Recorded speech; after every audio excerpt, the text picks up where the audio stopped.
So real quick before we get started, I want to talk a little bit about why I'm such a true fan of professional wrestling. When I first started to watch wrestling, the wrestler that put me on to the sport the most was Bret Hart.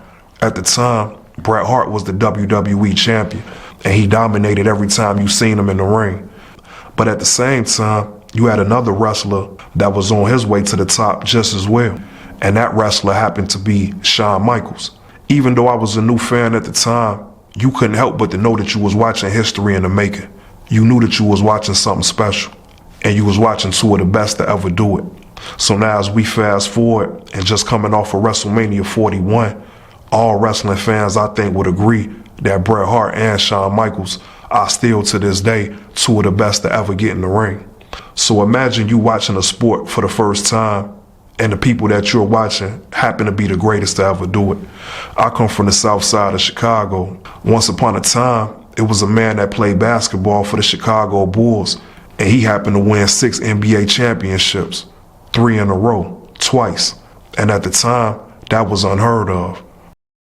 To this day, that's still unheard of. So seeing Shawn Michaels and Bret Hart in wrestling was almost the equivalent to that. You were seeing two of the best that ever did it in their own sport. So I always been grateful and thankful that I grew up in the time that I grew up in. Even to this day, we still see history being made by some of the best athletes in the world. I just happen to grow up in a time where we were seeing the guys who I still to this day considered the best to ever do it. And then if that wasn't good enough on its own, just a few years later, you saw wrestlers like Stone Cold Steve Austin and The Rock take their rightful place on the throne in the world of professional wrestling. So not only did you see two of the best technical wrestlers to ever do it, but then immediately after, you saw two of the best characters that the WWE ever had in Stone Cold Steve Austin and The Rock. So again, I'm humbled and I'm honored as a true fan to be able to grow up in the time that I grew up in, because not only was those wrestlers considered the best of their time, wrestling itself was considered the golden era at that time. Even though some would argue that the 80s was the greatest time of true professional wrestling, when it comes to mainstream and worldwide success, the 90s will still go down as the golden era of professional wrestling. I feel like those four don't have a choice but to be a Mount Rushmore of wrestlers that got us all interested into the sport. And I feel like I have to say something about Jim Ross and Jerry the King Lawler. I have to throw them into that mix because the wrestling isn't complete without the commentary. And Jim Ross and Jerry the King Lawler made it that way for me, where I have to hear good commentary on top of the wrestling. It's just no other way around it. And just like all of the wrestlers that I just named, that Mount Rushmore of the 90s, Jim Ross and the King Jerry Lawler, they are just as vital and just as significant as those guys.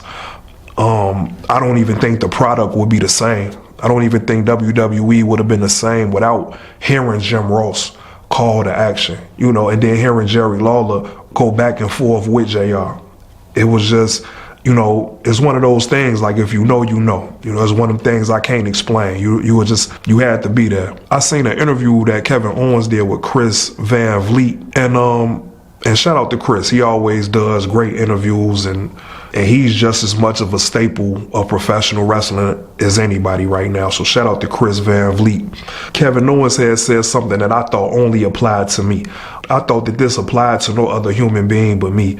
Kevin Owens said that Jim Ross basically taught him how to speak intelligently, I guess. I'm paraphrasing. I can't remember the exact words he used, but if you're a fan of JR too, you already know not only the emotion, JR had the vocabulary. JR had the vocabulary down packed, or something fresh out the dictionary, hot off the page. Jim Ross, you could rely on Jim Ross to make you feel informed, educated, involved. These things seem like it's just obvious, but it's a talent and it's an art. And Jim Ross, he has that art down packed, and it was just an honor to hear him call that action. Because again, you feel like you're being educated, and not in a boring way. You feel like you're really being informed of the product. Even if you were a casual fan and didn't watch every week, you listen to JR and you will kind of get a better understanding of what's going on. And Jerry Lawler is right there for the 1-2 punch. It didn't get any better than that, in my opinion. You know, shout out to those two guys, just straight up legends for real. Jim Ross, he's one of my favorite people in professional wrestling. That's really saying something considering that he's not a wrestler. You know, he's just a commentator, but he's done so much for the business, even besides the commentary. Like I forget the exact name of the title, like the talent relations or something like that. He actually signed a lot of our favorite wrestlers, a lot of the wrestlers that went on to become the biggest stars in the company. He was instrumental in getting a lot of guys signed. So even just behind the scenes handling the business, like JR, again, is just a straight up legend, man. And again, it's just an honor. Like I say, like JR is really one of my favorite people in professional wrestling. He seems like an honorable type of guy. That's why it's so easy to enjoy the commentary from JR, because he seems like a respectable and honorable man. And you could tell that he speaks from the heart. He's a straight shooter. He doesn't strike me as somebody that's trying to you or trying to get over. He's just going to tell you what it is, and he's going to tell you how he feel. And I love that about JR. And then just his IQ, like his IQ is through the roof. If it was anybody from professional wrestling that I would want to meet personally, it actually would be JR. Again, it wouldn't even be a wrestler. And I know that's kind of ironic, but it wouldn't even be a wrestler. If I could meet anybody that was a part of professional wrestling, it would hands down be JR, because I would just want to ask him a million questions. I feel like he knows everything about professional wrestling. I feel like he's an encyclopedia of wrestling.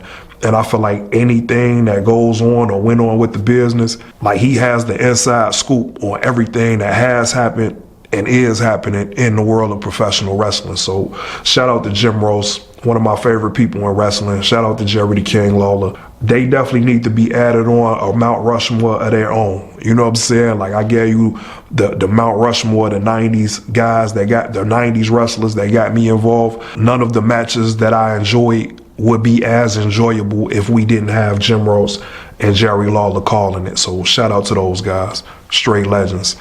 Hey, what can I say, man? I grew up in the right era, man. Y'all just missed out.